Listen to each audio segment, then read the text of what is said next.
Il y avait un homme nommé Samuel.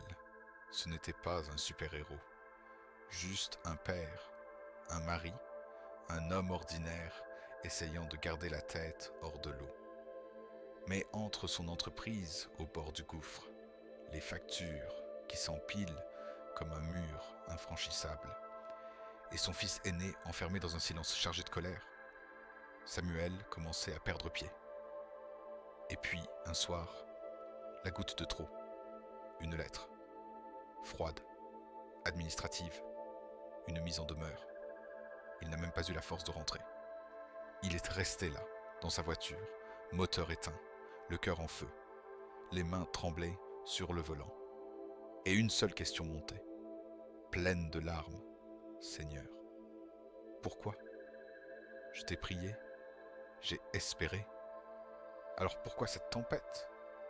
Mais ce que Samuel ignorait, c'est que Dieu ne promet pas une vie sans tempête. Il promet une paix qui dépasse toute intelligence, au cœur même de l'orage. Si cette histoire résonne en toi, si toi aussi tu traverses des moments où tout semble s'effondrer, abonne-toi dès maintenant pour recevoir chaque semaine des encouragements bibliques pour renforcer ta foi. Et dis-moi en commentaire, dans quelle tempête as-tu besoin de la paix de Dieu aujourd'hui?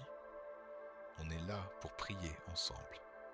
Et si la paix que tu cherches n'était pas au bout d'un changement extérieur, mais au fond d'un silence intérieur? Jésus ne nous a jamais promis une vie sans orage. Il n'a pas dit que les vagues s'arrêteraient, que le vent cesserait ou que les murs ne trembleraient plus.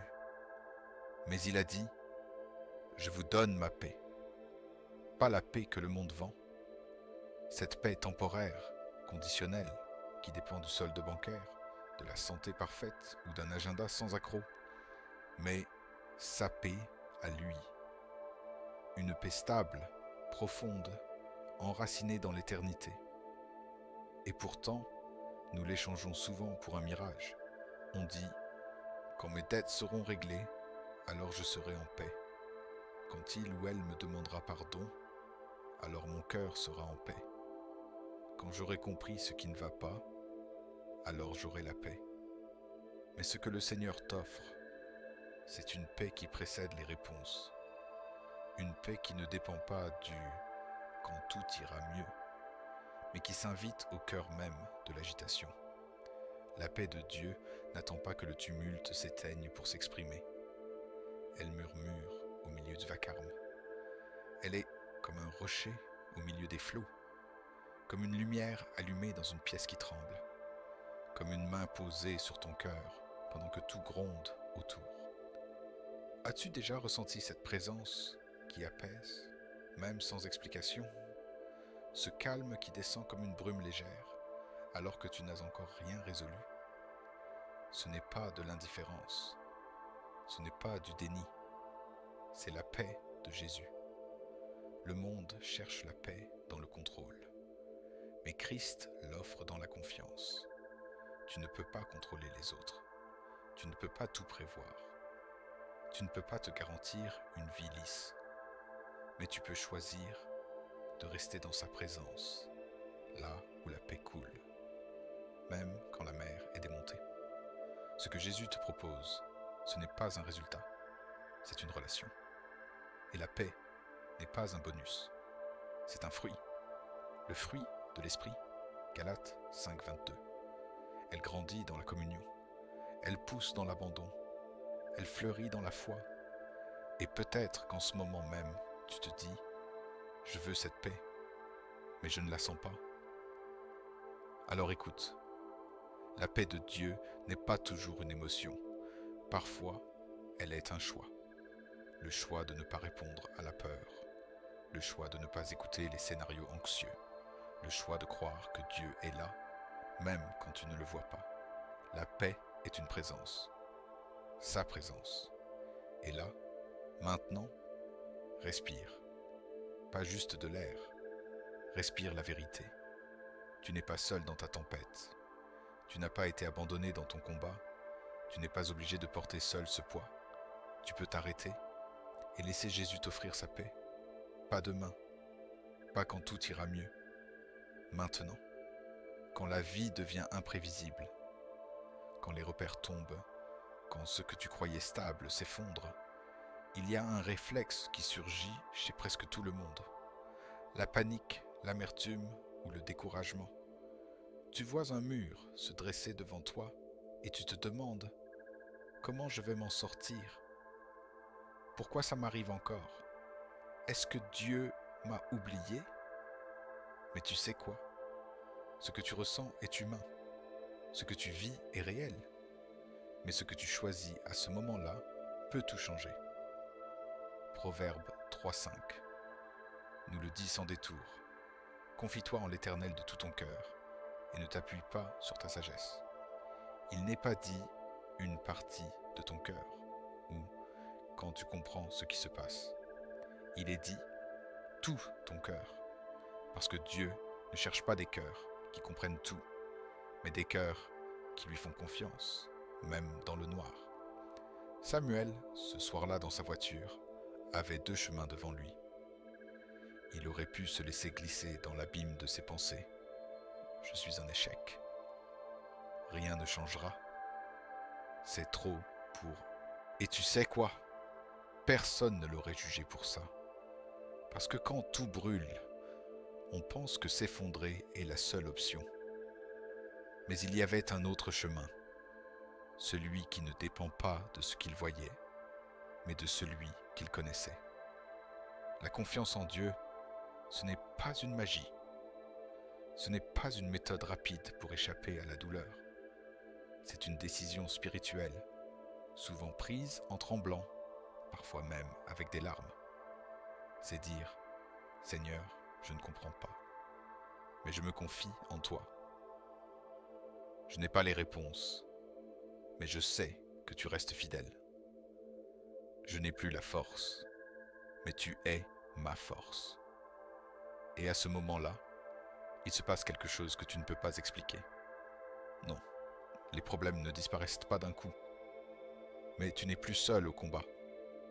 Tu déposes le fardeau. Tu reprends ton souffle. Tu lèves les yeux. Et si tu vis ce genre de moment aujourd'hui, arrête-toi une seconde. Pose-toi cette question. Est-ce que je m'appuie sur ma sagesse ? Ou est-ce que je m'appuie sur lui ? Ta sagesse va te dire, c'est foutu. Ta sagesse va t'angoisser, imaginer le pire. Mais la sagesse de Dieu te dira, je suis ton berger. Tu ne manqueras de rien. Psaume 23, 1. Je marche avec toi, même dans la vallée. Je fais concourir toutes choses à ton bien. Romains 8h28. La foi n'efface pas les circonstances, mais elle change ta posture face à elles. Tu n'es plus un otage, tu deviens un adorateur, même dans l'épreuve. Et parfois, c'est justement dans le feu que tu découvres le visage le plus tendre de Dieu. Pas le Dieu des miracles spectaculaires, mais le Dieu fidèle dans l'ombre. Celui qui est là, silencieux, mais présent, quand tout le reste s'écroule. Est-ce que tu veux vivre cette paix ? Est-ce que tu veux expérimenter cette force tranquille, cette confiance surnaturelle ? Alors fais ce que Samuel a fait. Agenouille ton cœur, parle à Dieu, même maladroitement, et remets-lui ce que tu ne peux plus porter. Parce qu'à partir de là, tout peut recommencer. La paix ne se fabrique pas, elle se reçoit. Et cette paix, elle ne tombe pas du ciel comme un éclair de magie. Elle se cultive comme une graine. Elle pousse dans la profondeur de ta communion avec Dieu. Tu ne peux pas la forcer. Tu ne peux pas l'acheter. Tu ne peux même pas la simuler très longtemps. Mais tu peux la nourrir. Tu peux créer un sol fertile pour qu'elle grandisse. Dans Galates 5,22, Paul parle du fruit de l'esprit. Et la paix est là, juste après l'amour et la joie. Pas une paix de surface, pas une paix sociale. La paix de Dieu, celle qui coule de son esprit dans le tien. Mais un fruit, ça ne pousse pas tout seul. Il faut de la lumière, il faut de l'eau, il faut du soin. La lumière, c'est la parole de Dieu. L'eau, c'est la prière. Le soin, c'est le temps que tu passes avec le Père. Tu veux apprendre à rester calme, à garder ton équilibre dans le chaos? Alors prends soin de ton lien avec Dieu avant de chercher à résoudre ce qui t'entoure. Commence ta journée non par ton téléphone, mais par ton Seigneur. Avant même que les messages, les notifications, les problèmes ne te parlent, laisse Dieu te parler en premier. Même 10 minutes, même 5. Tu ouvres la Bible, tu lis. Tu ne cherches pas à finir un chapitre, tu cherches à entendre sa voix. Tu poses une question simple. Seigneur, qu'est-ce que tu veux me dire aujourd'hui? Et tu laisses sa paix s'installer doucement. Ensuite, tu peux chanter. Pas pour faire beau, pour libérer ton âme. Même si tu chantes faux, le ciel t'écoute juste. Parce qu'il y a quelque chose d'innommable qui se passe quand un cœur blessé choisit de louer Dieu quand même. David le faisait. Paul et Silas l'ont fait dans une prison, à minuit, les chaînes aux pieds. Et tu sais ce qu'il s'est passé? Non seulement Dieu les a libérés, mais les autres prisonniers les ont écoutés. Ta paix intérieure, cultivée dans le secret, peut inspirer ceux qui t'entourent sans même que tu le saches. Et puis, il y a la prière. Pas forcément longue, pas forcément bien formulée, juste, vrai. Seigneur, je n'ai pas la force aujourd'hui. Je suis à bout. Viens me remplir, viens me calmer. Et c'est là que la grâce entre en scène. Pas ta force, pas ton mérite. La grâce. Paul, en prison, disait « J'ai appris à être content dans l'état où je me trouve. » Philippiens 4:11. Il n'est pas né comme ça. Il l'a appris. Il a formé ses pensées. Il a discipliné son cœur. Il a laissé l'Esprit de Dieu dominer sur sa chair. Et toi aussi, tu peux apprendre. Jour après jour. Pas à pas. La paix ne sera peut-être pas instantanée, mais elle viendra. Et plus tu restes connecté à la source, plus elle deviendra naturelle, profonde, vivante. Et si je ne m'en sors pas? Seigneur, je t'aime, mais pourquoi est-ce que c'est si dur en ce moment? J'ai cru que marcher avec toi me mettrait à l'abri, mais parfois, j'ai l'impression d'être seul dans la bataille. Et Dieu murmure, je suis avec toi, même dans la vallée de l'ombre de la mort. Je ne t'ai jamais quitté. Tu ne vois peut-être pas le chemin, mais je tiens ta main. Romains 8, 38. 39 résonne alors comme un cri doux mais puissant. Rien ne pourra nous séparer de l'amour de Dieu. Ni la souffrance, ni la maladie, ni les échecs, ni les deuils, ni la honte, ni la solitude. Rien.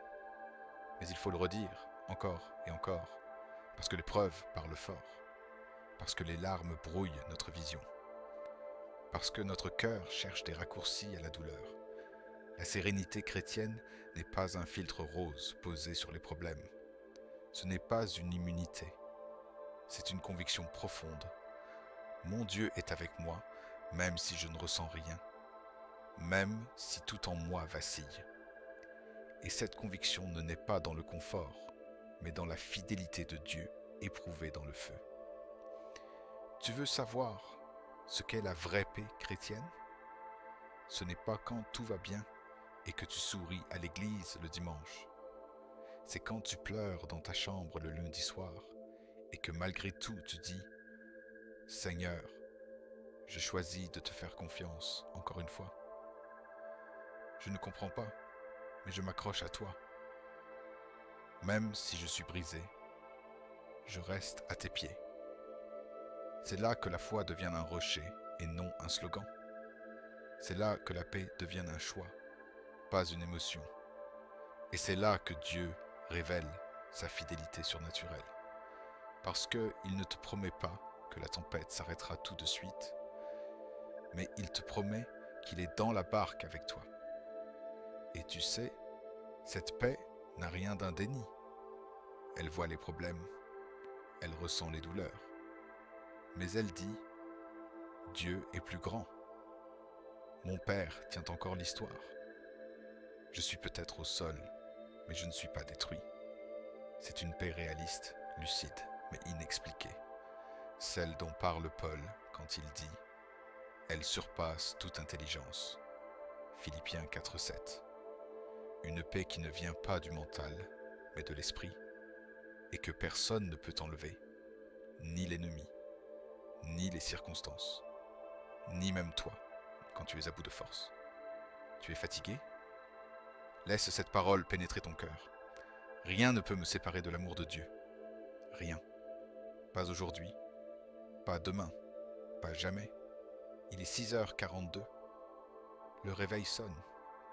Tu ouvres à peine les yeux que les pensées foncent déjà. Tu n'as pas assez avancé hier. Et si ça ne marchait pas, il faut que tu trouves une solution. Vite.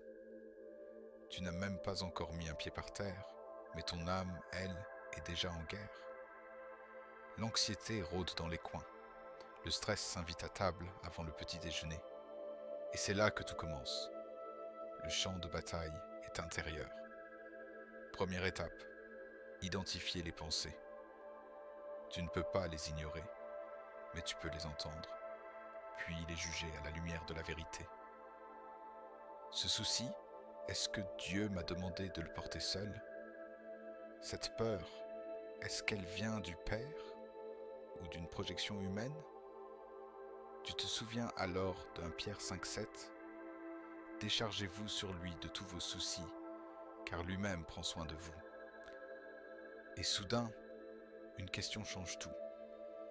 Est-ce que je crois vraiment qu'il prend soin de moi ? Ou est-ce que j'agis comme si tout dépendait de moi ? Tu te lèves, tu poses une main sur ton cœur. Seigneur, ce matin encore, je te remets ce que je ne peux pas contrôler. Je te rends les inquiétudes. Je te confie le résultat.